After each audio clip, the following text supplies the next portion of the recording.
Great.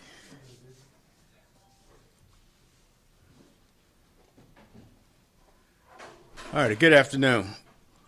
Why we're here is for the current crime concerns that we have, and this is for me to give you the opportunity to have an understanding of what our summer plan as it relates to violent crimes and community policing and our youth engagement will be throughout the summer. As you know, every summer we begin to see some increases in crime in certain areas, and that's due to the number of the schools being out, the number of social activities we have throughout our city. The Atlanta Police Department will engage in several initiatives to combat anticipated rise in violent crimes during our summer month, beginning Friday, June 4th through Saturday, August 28th. In addition to crime-fighting efforts, separate initiatives to positively engage our community and our youth will be implemented. We've seen an uptick in crime throughout our city of Atlanta, and I want to reassure the citizens of the Atlanta that the Atlanta Police Department will remain vigilant throughout this entire summer and going forward. So our violent crime reduction plan, what does that look like? APD will and our Homeland Security will work very closely with ATF.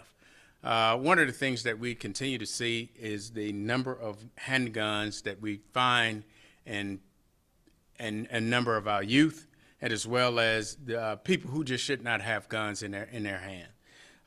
We believe that we have to intercept that. We have to do a better job of being able to find out where these guns are coming from and cut that avenue off.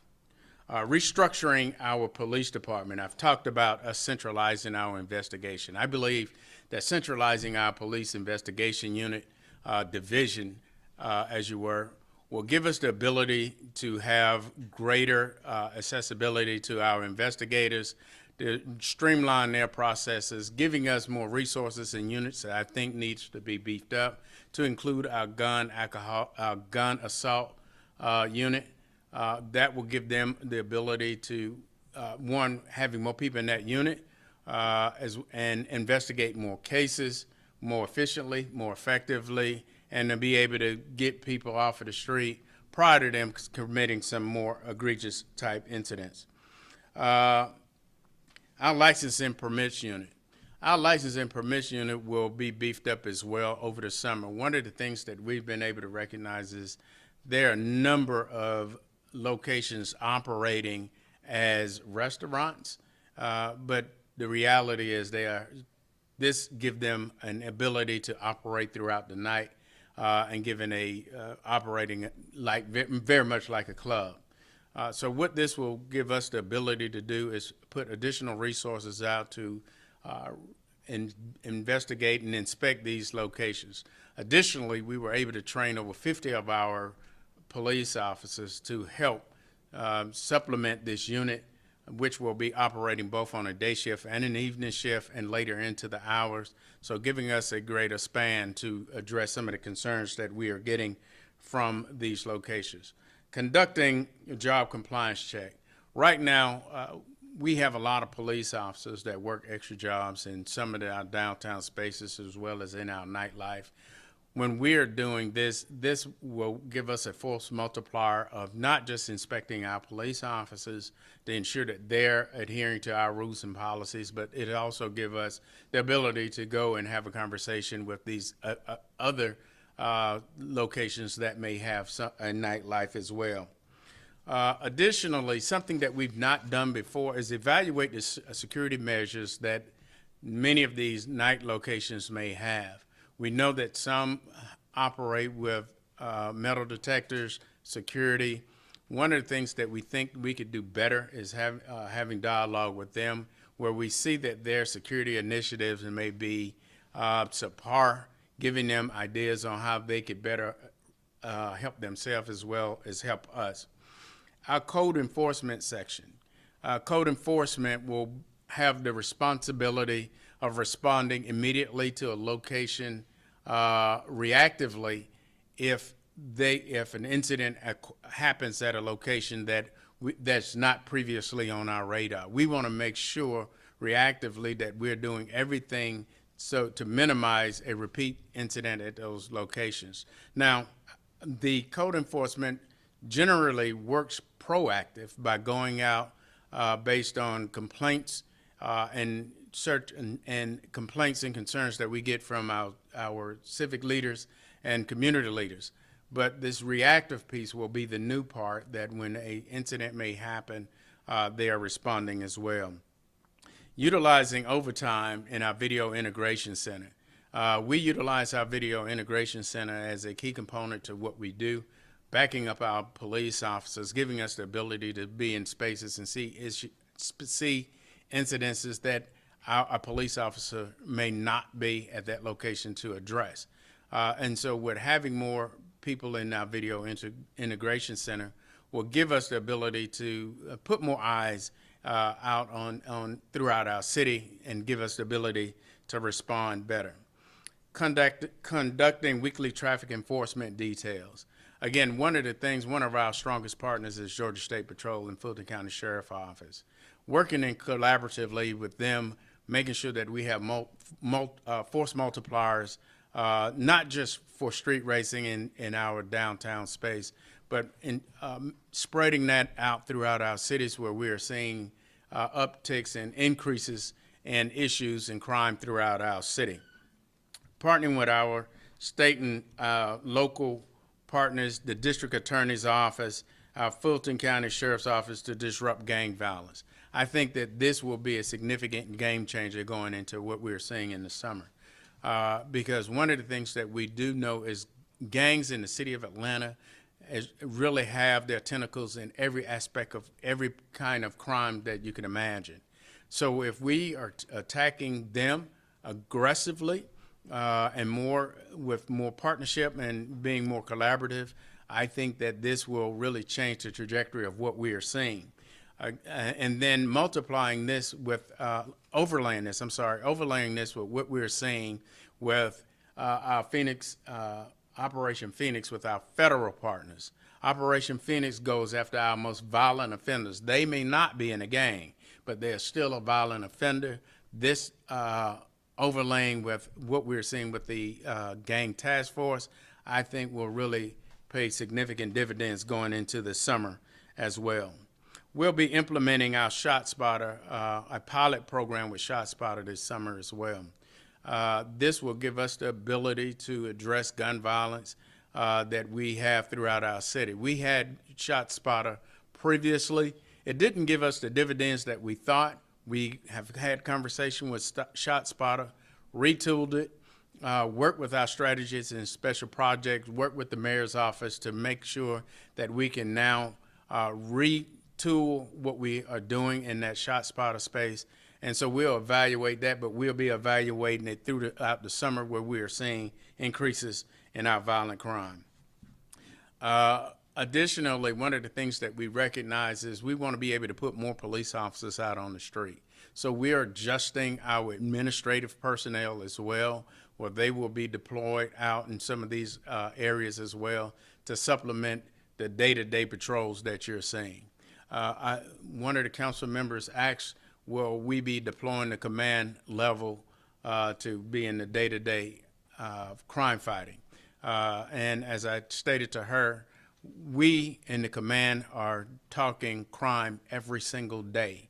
But what you will see, as you see me in this blue uniform and most of the command in blue uniform, that gives us the ability to go out in these streets, talk to the men and women that are on the front line, really give them our message, see exactly what their concerns are firsthand. That way we can come back and immediately address the issues that they are bringing forth.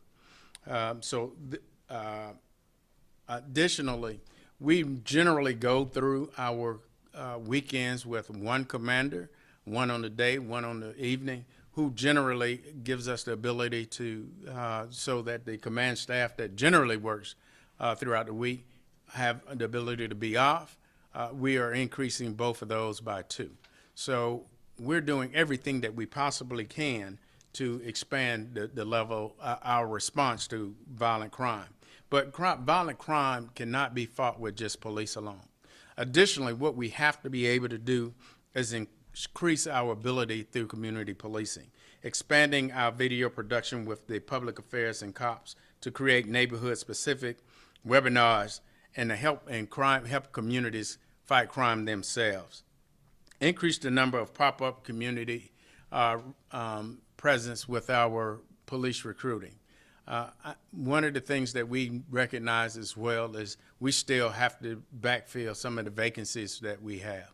We're pushing an aggressive agenda with the mayor's office and the Atlanta Police Foundation to make sure that we continue to backfill the spaces that we have to reach the goal of 250 as the mayor has required upon us. And then encourage citizens to create a neighborhood watch programs. It was just spoke of, I want to say in the city of Brookhaven, where neighbors who were able to call about an incident that was about to happen. We need more of that. When neighbors, because police officers cannot be everywhere. We don't have a camera on every corner. So to expand what we're able to do, and as you'll always hear me say, public safety goes beyond the police department, goes beyond law enforcement. It takes all of us to be partners in public safety. So we'll be working with communities to increase their neighborhood watch program. Our youth engagement. We're partnering with the Mayor's Office of Youth Engagement, the Atlanta Public School, Fulton County Sheriff, and Fulton County Police Department to address some of the issues that we're seeing around these water sales. We are rolling out a very robust plan as it relates to countering that. I had a meeting this morning and was told that in certain areas it is quite effective, and we're looking to continue to push that throughout our city. Each zone will be dedicating one officer 7 days a week to our youth engagement initiative and our youth entrepreneur program. Officers will conduct parent, guardian, and youth provide information to our youth entrepreneur program and additional resources available to them. Our HOPE team will continue to go out and work in some of the problematic areas that we continue to find and have homelessness in our community. And we'll partner with the Fulton County Juvenile and Probation to allow kids to transition into our PAL and our I Promise centers. I was asked just earlier today how important I thought that those resources were to the police department, and they are vital. One of the things that we saw over the last summer, and we have continued to see, is when our youth don't have anything to do, when they are not in school full time, when they don't have the resources available to them to do something else, they find something else to do. And they tend to either be the perpetrators of something or the victims of some crimes. And then lastly, we plan to increase, our video integration unit will monitor shopping centers and juveniles tend to congregate in. We continue to recognize that there are issues around Lenox Square and Camp Creek Marketplace and Atlantic Station. We have to continue to be very vigilant around those locations and make sure that those areas don't get out of hand. So overall, we plan to enhance safety and security at our nightclubs and our businesses employing extra job police officers. A 50% reduction in firearm-related assaults at nightclubs and business employing extra job police officers. Increase the number of cases presented to the Operation Phoenix by 5% compared to the previous 3 months. And then lastly, increase the number of spot checks to establishment licensed that sells alcohol by 5% previous to the past 3 months. That's us rolling out our summer plan, and I'll take specific and direct questions if you have any. Can you speak to the 827 stolen guns out of vehicles, in terms of, I guess what you recommend and what you all are doing to advise people about this issue? Absolutely. I can tell you one of the things that we continue to see is crimes generally are progressive. And what people tend to do, what many of our juveniles and criminals that recognize that in the state of Georgia, you have the right to have a gun. And so there's a proliferation of weaponry in our city. And people tend to put guns in their car and fail to secure them. These kids are going out specifically looking for guns in these cars. We're asking citizens to be more vigilant and more attentive to their weapons. If you just absolutely have to put a gun inside your car that you secure that in your vehicle with either a gun safe or put it in the trunk and lock it up with a cable. That's one of the biggest ways the citizens can help us is by not leaving guns inside their vehicles. Going off of that, Chief, I know that the increase is up to about just over 800, and we saw that at the end of 2019 and 2020 by the end of the year. So it is a significant increase. Do you believe there is any connection to this increase in crimes? I know there's not specific data on it, but what's your opinion? I think that, again, you have to look at this thing in its totality. There are so many other things that affect what we're seeing around crime, jobs, people being out of work, people not having the resources that they generally, or the outlets that generally would have the ability to go and have them.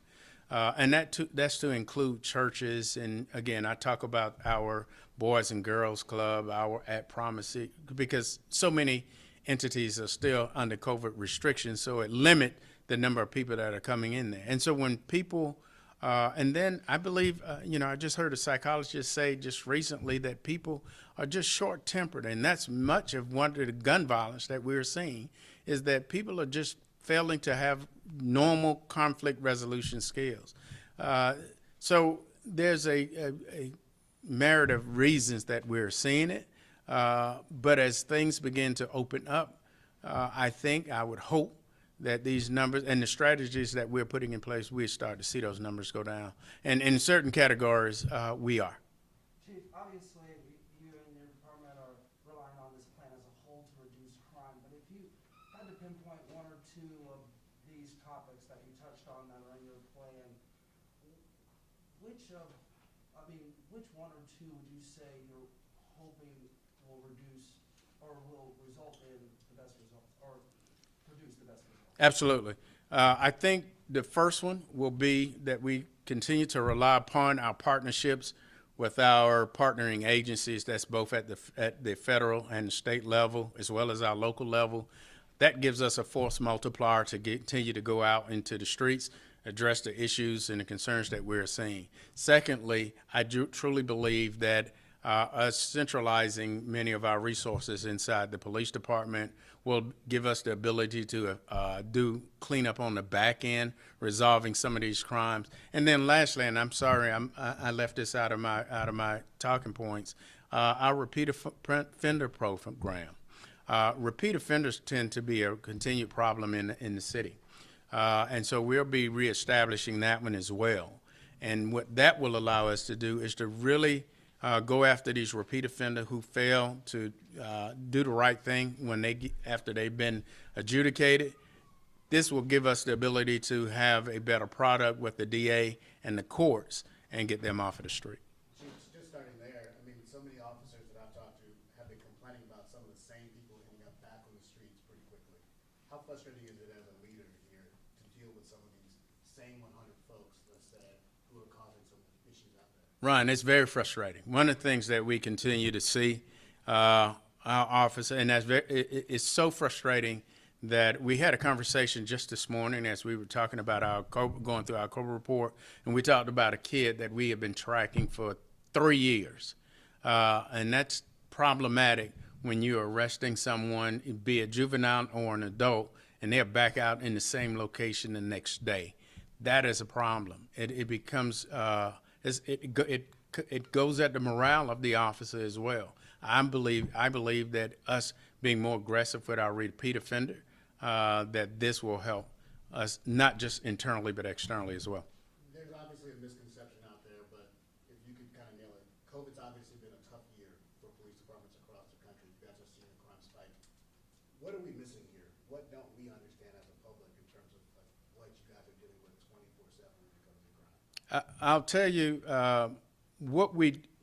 the police department, most law enforcement agency has been the constant through COVID. And not only were they the constant, they had to continue to be the constant even under civil unrest, even when when we were the targets of the anger of many citizens. We had to stay steady. Even though police officers were going through some of the same issues with family members coming under, falling to COVID, where their kids were frustrated by not going to school, and then them having to work long hours. And then we still had to come out and deal with the citizens who just wanted general protection. So it was a lot going on with the profession as a whole. They remain constant. And then other institutions that we truly rely upon to help us in this space, I mean, due to COVID, had to reduce their ability to have outreach. And so that falls on us. And we had more added to us during COVID, but we're still managing through it. And I'm sorry, Chief, one last question. Clearly the citizens have been pretty vocal about wanting crime to be stamped down. No one in this room wants it not to be as high as it is. What are you trying to tell people right now? What do you want them to know about the summer plan? If you could sum it up for us in a short sentence. I believe that the summer plan that we're rolling out is very aggressive and that it will really target some of the areas that we are seeing issues. This plan goes specific after violent crime. It goes specifically at the nightclubs that we're continuing to have problems. It goes at the quality of life issues that the community continue to bring us concern with. So it is specific to the things that we are seeing as well as the area that we anticipate will increase. That's what this plan is for. It's not being carried out just by Atlanta Police. Again, we are relying heavily on our partners who are, generally with us every day. I talk to all of our counterparts quite often, and so I'm confident that we'll be in a better space this summer than we were last summer. Any more questions?